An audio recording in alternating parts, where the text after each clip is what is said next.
fall asleep if I didn't tell you this story. You so much want to know it, right?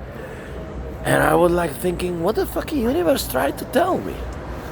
I have pasta carbonara, but I went for huevorotos for the fucking potatoes shit. And then he reminds me two options, pasta carbonara or potatoes huevorotos.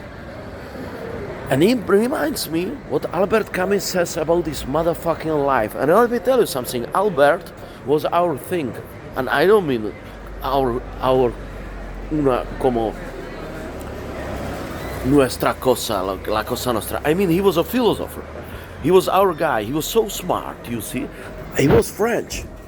And he says, before so many people try to figure out, like, fuck, Socrates, Plato, all these motherfuckers, Epicurus, they were quite close, Epicurus. They 20,000 years back now, they're all grown. And this guy says, basically there are two options, two positions you gotta take in the life.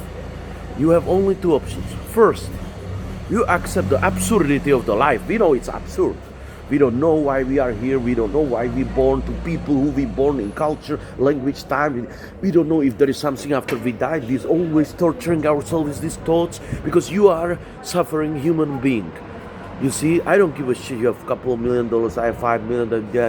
This, you have to have this. The one thing we have all common here, we are all suffering human beings. And if you don't suffer, you lie. Everybody suffers. This is a secret. This is a public secret. And now listen up. Albert Camus says, this is absurd. We're facing absurdity, the anxiety, existential anxiety. We don't know why we are here. And all this shit, whatever happens, we have money. You wake up with free some sniffing cocaine from fucking nipples of some Brazilians. Whatever you are trying to do, achieve something, you're famous, always comes, into this fucking existential anxiety, like why, what. Camus says, either you accept that you are atheist, there is no God, and we don't know why, and you face the absurdity, and you really accept that there is nothing, that we don't know why we're here, and we will never find out. And you're in this situation, and you get depressed, Camus says, and you fall in despair. Or you have second option, that you make some scholastic glitch, some primitive thinking, and you come out with some stupidity called faith, which has no reason, it's a dogma. So you become Catholic, Muslim, whatever you call it, fucking Buddhist, it's just, the branches differs on the depiction of the fucking daddy on the cloud, hell, all that shit. Some they don't eat fucking cows, some eat cows, some they don't eat lambs, chickens, these fucking institutions, they are under the categories of the, so if you idiot and you believe in daddy on the cloud, that's how I'm semi-quoting Albert Camus. You can trick yourself with some scholastic trick, with faith, but then he says, you are kind of a coward guy and you're not facing the absurdity, and you see all these people get, when you find Jesus, when you're on the floor, like you're pissing on the floor, you fuck up, your wife left you, you lost all money, find Jesus. Of course, because you didn't want to get crazy, so you rather find a Jesus, right? So Camus is like, I'm too intelligent to believe there is some daddy on the cloud, or simulation, or whatever you want to call it, or ETs or motherfuckers, or there are some superstitious shits or whatever, there's some universe ruling around, and you believe in daddy on the cloud, you believe in the tarot card, or whatever you call it. He says you either atheist or non-atheist. If you atheist, you become despair and you're in depression. If you're not an atheist, you've been depression, despair, or you trick yourself. I tried to trick myself. I tried church, I was going alphabetically. A, B, C, Islam, fucking with me or something? Fuck. Guy is going around me in the fucking pavement. Piece of fucking Spaniard cocksuckers. So anyway, this is the situation. I'm too smart to believe there is daddy on the cloud, or I was playing with this thought there is simulation, that there is some simulator, but it would be again some intelligent fucking order, some entity which is somehow ruling us, and there is some good or bad, or maybe the god is sadist, the simulate some crazy game, he's fucking torturing us, because it makes sense, right? It's pretty mean, the life. If it's a video game, it's pretty fuck up game, right? So there are theories that we simulate it for a reason, amusement of somebody, or to they learning about us, or that there is really some inner clock which always like saying what is right or good, and everybody is playing percentage. We don't play decks here like in blackjack. We just play percentage. The decks are, you know what I said? Forget about this. I don't believe that shit. I think my brain is just computer. I'm fucking atheist, but I'm pretty depressed. You see? And Camus says, genius. Here it comes. You've been waiting for it whole fucking life, man. Not the whole night, whole life. You've been waiting for it's gonna save your balls. And you can find, if you find third and fourth category, I give you a kiss, and you are the richest person. You can fly tomorrow. Literally, you can trick Elon Musk if you find fourth category. Camus finds third option, except of being despair and believing in the God. And all philosophers, nobody in the life find more than these two options, except of Albert Camus. Yeah, before I'm gonna tell you this option, I challenge you to challenge me, or to tell me that you have, if you're telling me that you believe in some fucking magical sevens, numbers or something, you just under category of the, of the one who believe it can be superstitious thing, it can be numbers, it can be anything. So if you think that you get away with it, and you have your own personal fucking system which is not based on the monotheistic ghost or politics, I don't give a fuck. I mean, you either atheist or you non-atheist. It's zero-sum game logic, from Greece. That's how it is, right? So I don't buy you agnostic.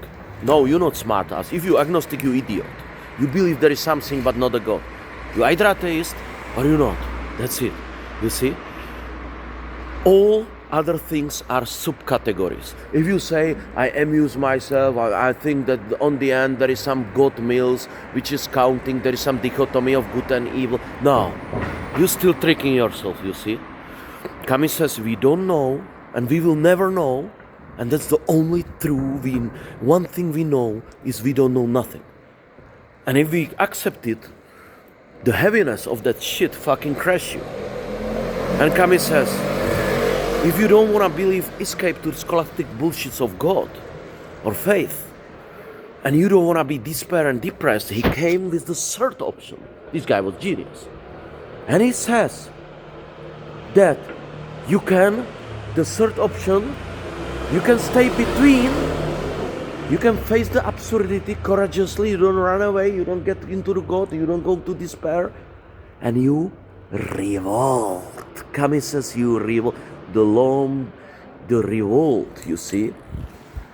He says you can turn into the man who is revolting against the absurdism, right? So that's why there is this great famous essay, the man who is revolting, essay of the Sisyphus, of King Sisyphus, where Albert Camus is metaphorizing life like a Sisyphus work.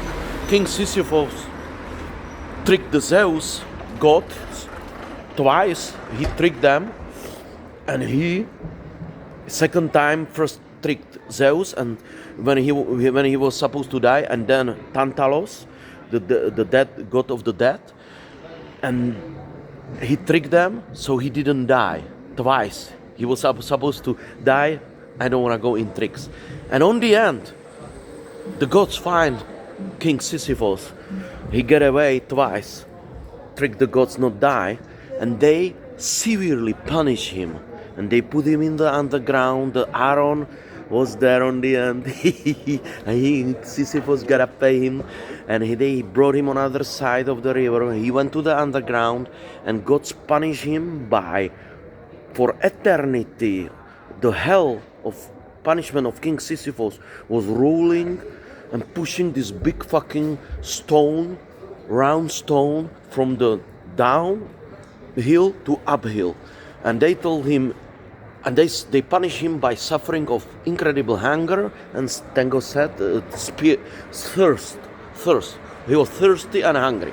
And they told him, when you push up the big fucking round stone, and you push it up, and you're successful, you can go back to life, and you won't be hungry and thirsty, and your punishment is over, your time is over.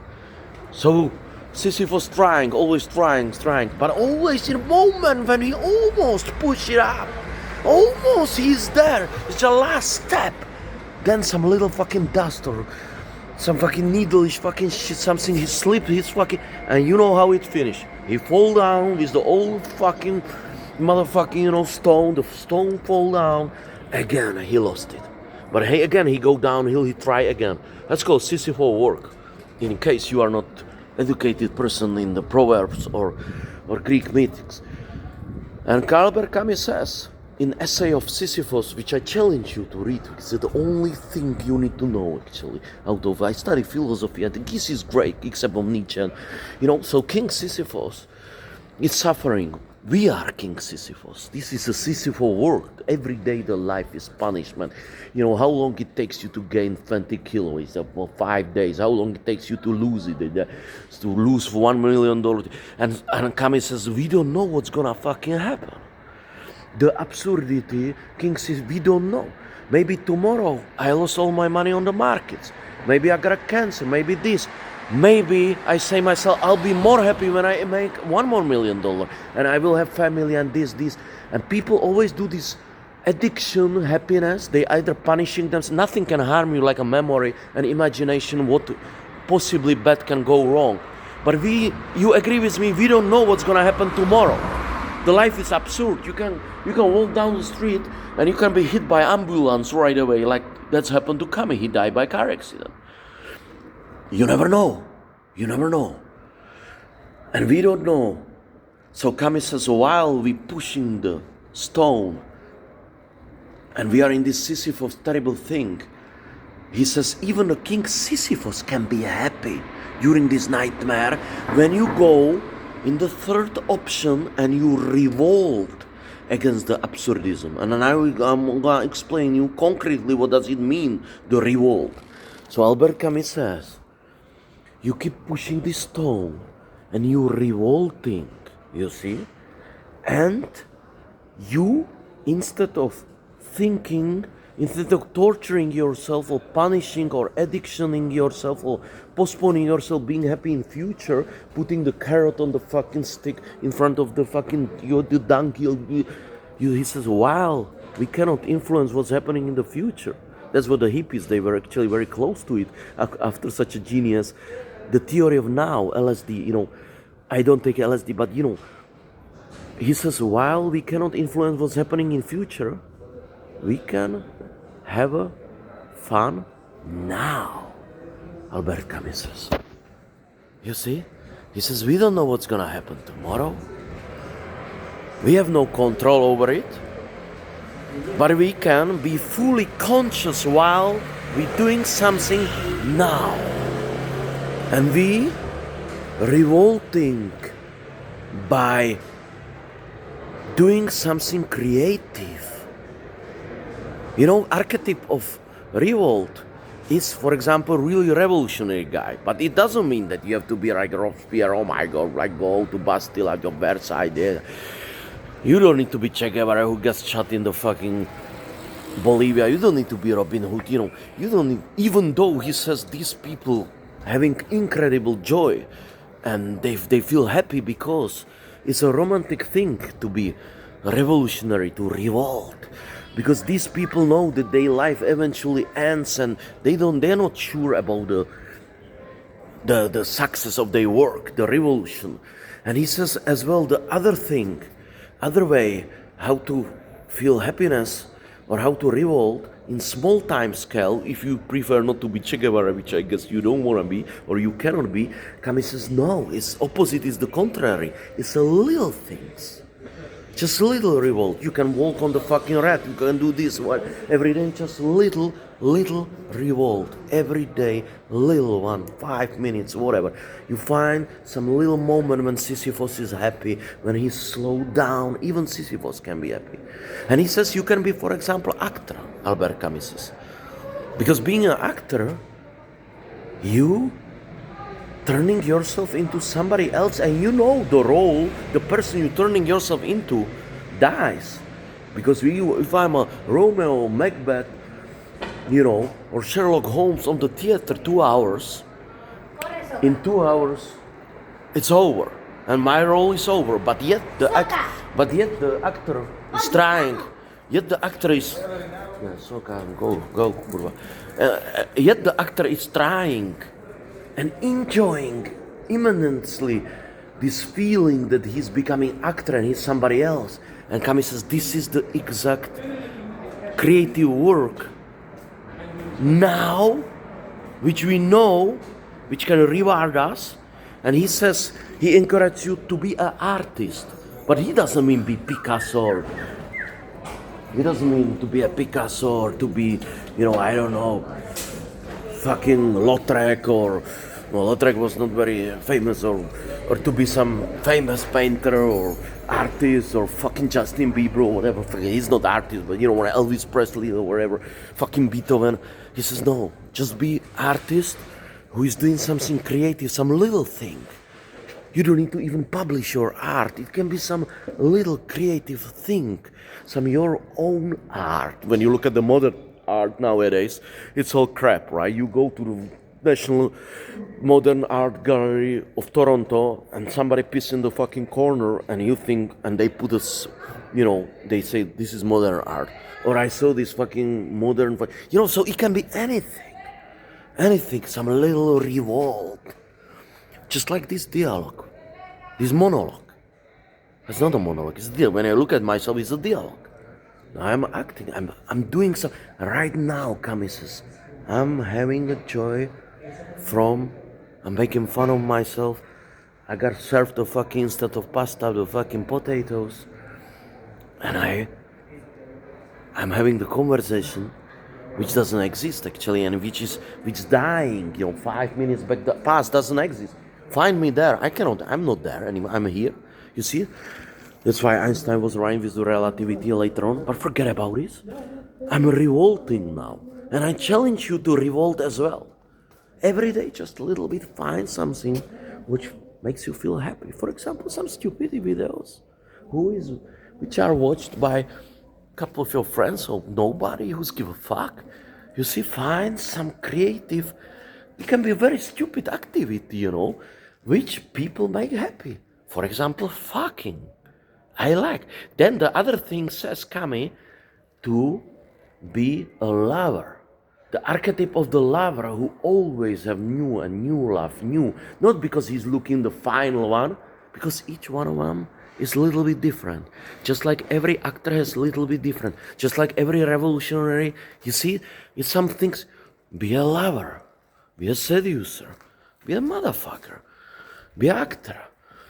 Not a rich actor, be just an actor for yourself, amateur actor, who has no ambitions. Be a painter who don't wanna, be famous. Be the low profile, smart, like Leonard Cohen says.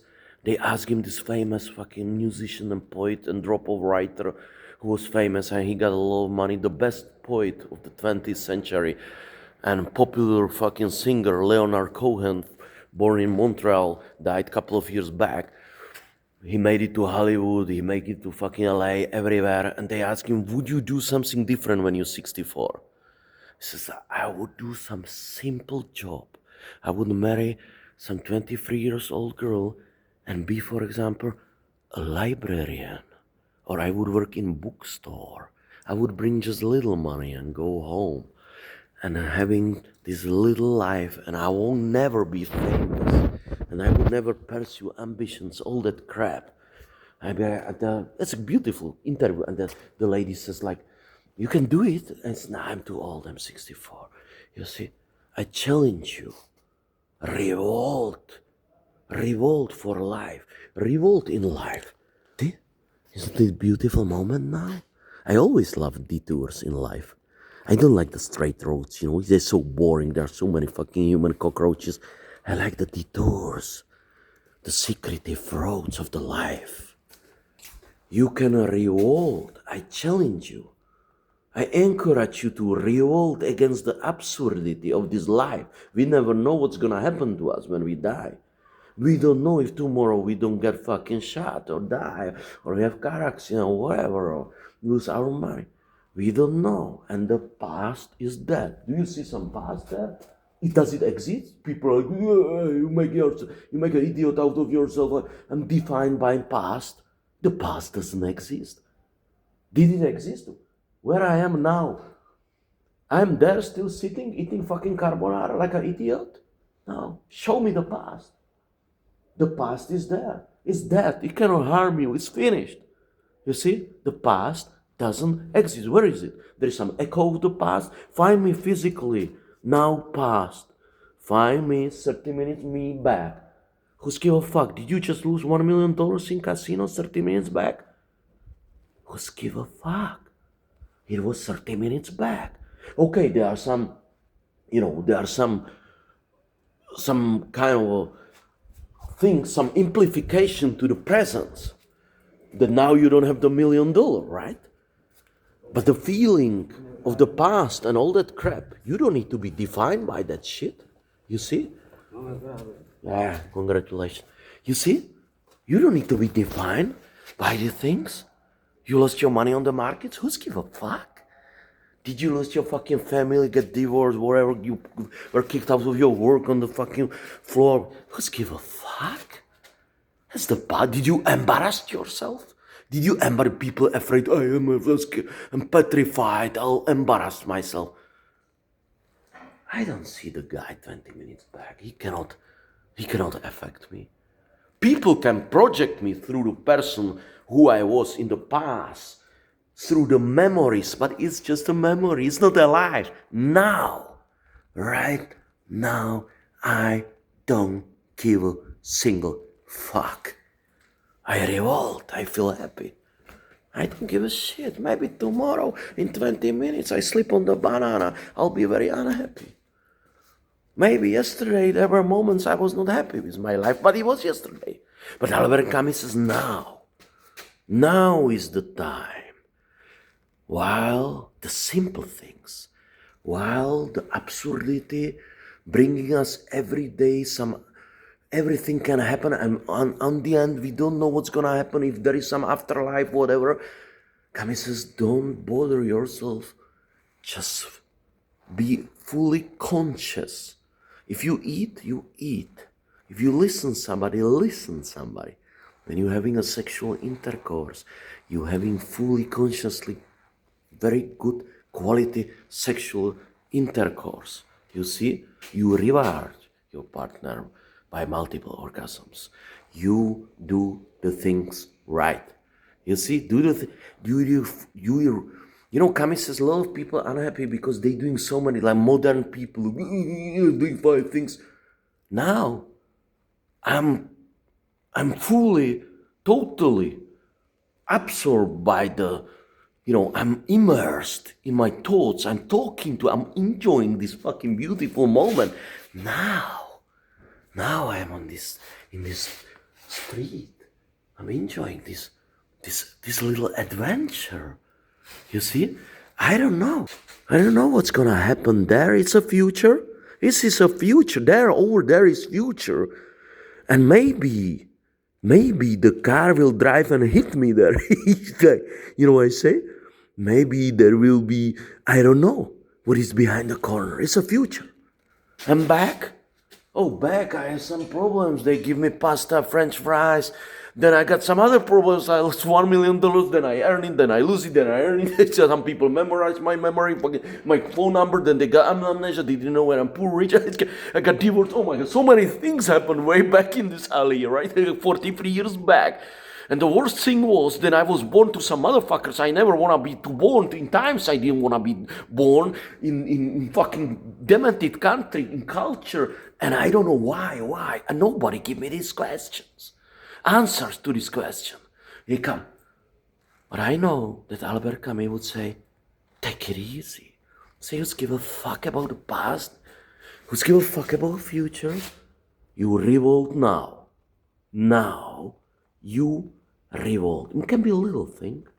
It's the moment when King Sisyphus, when he saw the balwan or the big rounded stone falling down, it's knocked down and he's on the top. So Camus says King Sisyphus is probably most happy after the stone collapsed down, and he's walking from the hill before he gotta push it back. In this moment, when he's walking without pushing it from up to down, it's easy to walk down than up, and without a stone. Then Camus says, even King Sisyphus is happy in this moment a little bit. Doesn't need to be some positive HIV, sick health, cheerleaders, happiness of these fucking ESO idiots or whatever, less these schmucks. It can be just some feeling you in the peace with the world. You're part of something bigger. And you don't know what is it, but you don't need to find out what is it. You're like a little wave in the sea. If you're a little wave in the sea, you're nothing. You ephemeral, you expire, you die soon. But if you're part of the sea, the wave, there is some purpose. And that's how you treat the whole holistic system. That's how the system treating you. That's why the most unhappy people are, for example, Americans, and they deserve it. Oh my God, I'm so mean, right? But allow me this revolt. They ask Slavoj, what makes you feel depressed to see stupid people being happy? Yeah, what makes me really feel good now when I see stupid people? Those stupidities are Americans, excuse my personal preferences. And that's why you see they're most unhappy, because they individuals, motherfuckers. They're not individuals or individualists. They individualists, right? They're just idiots, and they never ever work together in team or in some society, or there is no some kind of, there is no some feeling of responsibility, or there is not some basic human dignity to your other human being. There is no empathy. It's system which is based on maximum individuality, make money, carrot on the stigma, and that's why they're so unhappy. That's why they're taking so much drugs. That's why they're so fucked up.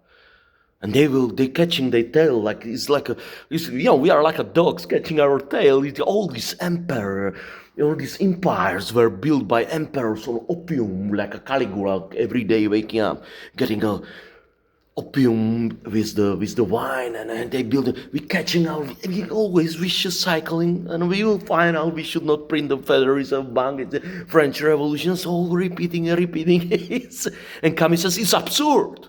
It's absurd. I don't give a shit. I know revolt. It can be some little thing. Walk on the zebra. Take a shot. You like drinking? Be a drinker. Camus says, you want to be homeless? Be homeless. It's okay. Camus says, you can lie on the street. Because we probably, Camus, you know what Albert Camus says? You know what is the most exciting thing? Albert Camus is saying that take a liability of the torturing insecurity of the absurd, the definition of the absurd element is the insecurity and total torture that we don't know why we're here and what's gonna happen after. Unconsciously we afraid of these things, and whatever, how we put our balls in the sugar, we famous, this, that, you happy in life, you achieve what you want. Always these things sneak in your mind. And Camus says, this absurd thing could be, removed from your fucking mind, this torture, just by focusing on the present moment and realizing that we are sentenced to freedom.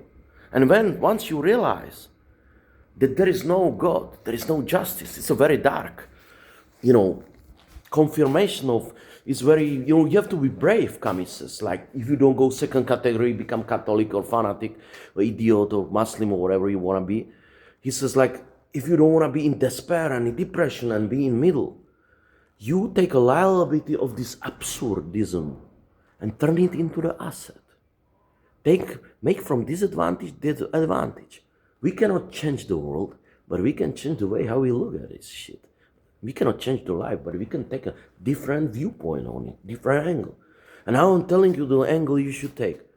You find out there is no good and bad, there is no good meals, there is no some inner calculator which is giving you, points like something like, hey, because otherwise sociopaths like would never get away with it, and all these idiots who are rich, and there are evilish people who are happy, you see. So there is no justice. It's absurd, Camus would say. It's absurd, right? It's absurd. You can be a fucking idiot, stupid, rich, and you happy. You see, it can be, yeah. And it's absurd. There is no justice. It's absurd. There is no some inner calculator. But think it over. If you know there is no some intelligent entity which is counting your scores, and there is no some package which was handled to you from up, and you don't play percentage.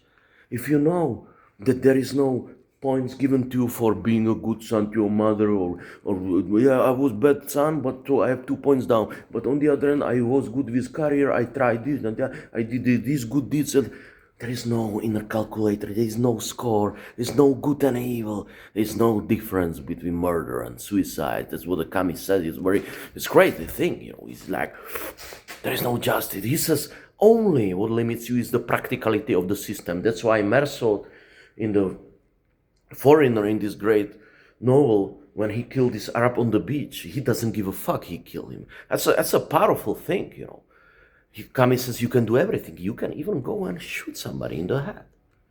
But the practicality of the system will put you probably in the jail. Only what you limited is not by moral. Moral doesn't exist. Only what's stopping you is the practicality of the system. Don't you feel relief? You don't need to perform. You don't need to be good. Doesn't mean you have to be evil or bad. But you don't need to be bad. There is no difference between good and bad. These categories doesn't work. What is good and bad? I don't understand it. It's like dry, wet, or whatever. I know what is dry and wet. I don't know what is good and bad. It's a moral, it's bullshit, Moral was created when 20 years back, 15 years back, first settlement, couple of hundreds people in Jericho, in the nowadays Palestine. People came from Samanachs when they were collectors and the fucking, we were collectors and the fucking hunters, and we were programmed to be in 200-300 fucking years, I take it easy. And we were programmed to be in the group of 200-300 people, And in this group of 200-300 people, where until now anthropology says probably your acquaintances and the guy on the corner who's selling you cigarettes, your banker, we are programmed in group of 200-300 people, because 500 was too much to hide in Savanachs. 50 was just a little bit not enough to fight the lions and instincts. So 200-300, the nature put us like that. 1% from 200-300 are sociopaths. 1% schizophrenic shamans. 20% grass smellers. The people who they get them ahead before they get settled in the camp, they lie. They smell. Is there some anaconda jungle? Now we settle here, we move there. You see? Then the fucking civilization, first civilization, or Mesopotamia, later on, for example, and other fucking towns, but were settled up. And people went into the towns and settlements, and they were not moving in savanachs every day hunting. And when they were in this group of 200, 300 before they get settled in the first Jericho, first town, 13, 14, 15, 17 years town before Christ, in nowadays Palestine and later Babylon, Assyria, old Mesopotamia. Before, you know what was the cost of 47% members of this 200-300 group? What is the cost of the death? 47%? A murder. We were murdering each other, my friend. That's why when you fly to Brazil or Papua New Guinea, you find this Paleolithic fucking frozen in time, in Paleolithic times, tribes who never get in contact, like in Amazonia, with the civilization. And there was this famous anthropologist who was living with them like 1 year, and he says, I never seen such a terrible cruelty. Like, I saw the one tribe or village start to attack other villages because somebody only, wink at the fucking wife of other guy. I saw the wars or genocide being started by this, that somebody look at you bad. There was no judgment. We are animals. The animals, they killing for food. But human beings, we are something worse ever. Animals killing for food. We are predators. We are social predators. That's why we have eyes like that, not like on the back like a fucking bunny or motherfucking whatever fucking. We are predators, social predators with the eyes. Don't get mistaken, my friend. The instincts, we are animals. We are worse than animals. And it's sad. It's depressive. It's absurd. So if you think there is some moral, there is no moral. Because when people go with 200-300 groups and they settle in the towns, they start to live like in savannas and moving. 47% of 100 murder. Somebody came to some little fucking motherfucking, refugio or some kind of a cave or whatever, fucking little house which was made up out of fucking clay, and he went to his fucking little hut and he hit his wife, rape her, kill her. And then here comes the moral. The rules. They say, oh, you kill my wife, I can kill your wife. Or you kill somebody, I kill you. You steal the horse, I hang you down. Because the horses were important, they come on with law. That's the whole moral. That's why they learn the best lawyers and the best universities in the ethics of the law on the first lesson. The minimum fucking moral is the maximum of the law. There is no moral. There is a law. There are people who don't murder other people only because they don't want to go to jail. And if you think you're a good person, congratulations, your hypocrisy. Maybe you even think you're a Christian. Maybe you have no fucking balls to face in the mirror. Who the fuck are you? Good for you. But I want to tell you, whatever it is, whatever is bothering you, injustice, and lack of fucking morals, which I just show you, prove me wrong, there is some. And you suffering, I and Albert Camus can help you. Revolt. Now. Enjoy the moment now. Become an actor. Become some schmuck. Take the liability of absurdity and turn it into the maximum freedom. That's what Albert Camus says. Now something positive. The freedom. You can be whatever you want. You can lie on the street. Nobody count. Nobody's give a fuck. All this society, everything will die. One day we all die. It doesn't matter. That's the absurdism. It never gives you 20, 70.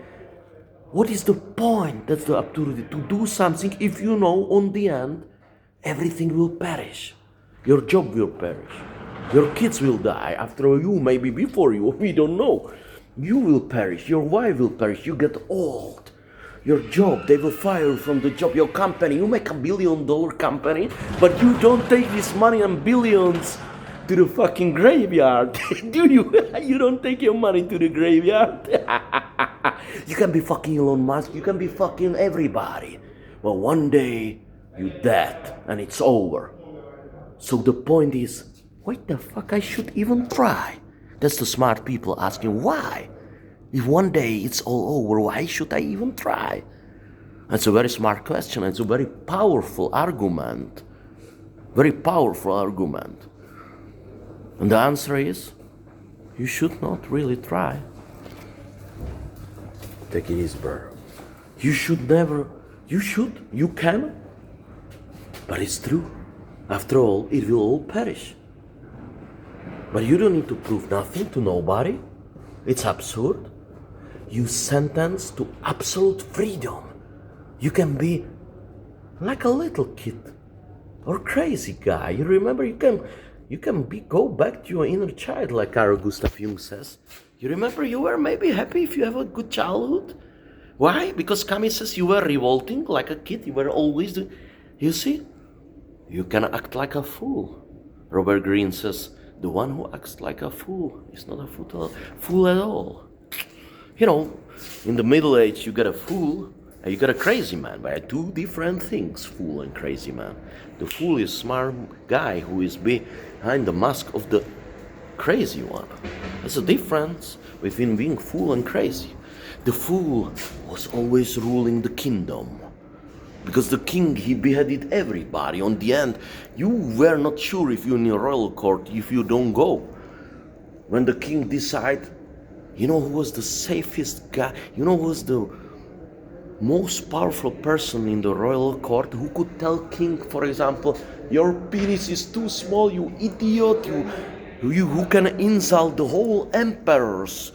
Even the other fucking powerful heads of the church or cardinals couldn't say, king, the thing which were said to them by fool, who was just rolling, he was just on the floor, some idiot with this funny head, with this fucking bell rolls, and he was like, hey king, you are fat, you are idiot.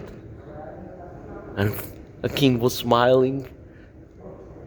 Your fucking wife is an orgasmic fucking queen, you fucking idiot, you making wars for nothing. Fool was something like Socrates. Socrates, you would find him probably in the central part of the square in the Athens where you were entering, and they say he was a crazy guy who was just shouting provocateur. You know, archetype of the provocateur. He was a provocateur. And he was shouting at people like, hey, you think it's some point to leave it? That's why when Socrates, when they give him chikuli, when they give him the poison, he could emigrate, you know, he can escape. They said death sentence him, but he says there is no point. One day, everybody gotta die. Socrates drank the poison. Very wise man, you see? Be a fool, be a Socrates. And like Socrates says, there is some daimonion, that's an inner voice, not literally like schizophrenic voice, but there is some inner voice, some instinct in you. And once you shine up and you sex up and crystallize, authenticize your soul, then your daimonions start to shine. And you know some knowledge. You know something what other people don't know. And people are like, hey, this guy is crazy. Maybe he's fool, he's crazy. Yeah. The secret is to be happy. Isn't that true? Does it matter how you achieve it? If it makes you happy being a fool or homeless or nobody, be a fool. The secret is to be happy. Do you know the secret? Now I told you the secret. You can be now here. You can join the beautiful revolt against absurdism. You can smile. You know, you can look at the fucking death and you can smile. You can welcome her. Or you can, like Charles Bukowski says, kicking the fucking death in the ass. Having a great sex.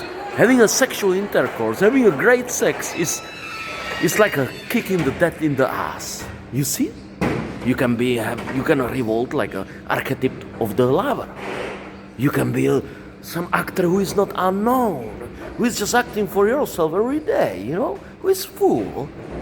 You can pretend to be other people.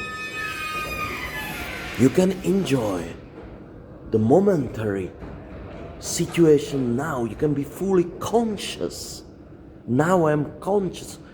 I feel good, you know, it's a therapeutical shit. I'm talking to some idiot, it's me. Maybe I post that shit, who's give a fuck?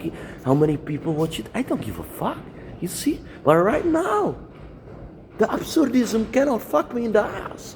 Right now, the anxiety is not coming to me. Right now, I'm singing and I'm fucking the dead in the ass. You see? That's all what you need to know. You know, it's not a laugh. is to accept the absurdity. Or you can be a Carl Gustav Jung and you can still very smartly maneuver. Maybe I didn't tell you, maybe there is the fourth option because I was lying to you, maybe I did lie, maybe everything is game. You did believe me? I'm fucking with you, right? You know, maybe there is really some inner universe, because the other day I was looking at the rings. I wanna buy one ring. I wanna buy many rings. I like onyx. I love this ring. I gotta go back here. What a beautiful ring.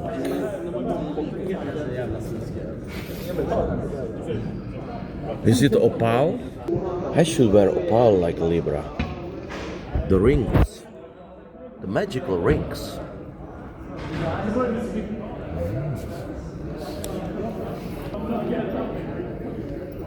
Beautiful. Monday to Saturday, 2 p.m. Sunday, lunas. Okay.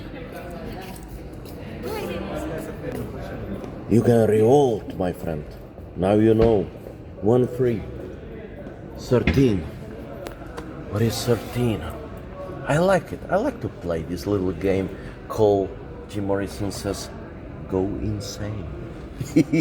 Forget the world, forget the people. Have you been born yet? And are you alive?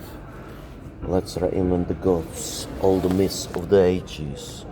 Let's celebrate the symbols from deep elder forests. Have you been born yet? And are you alive? Our fathers are cackling in the trees. That's a beautiful poem of Jim Morrison, which I am telling you while I'm trying to recall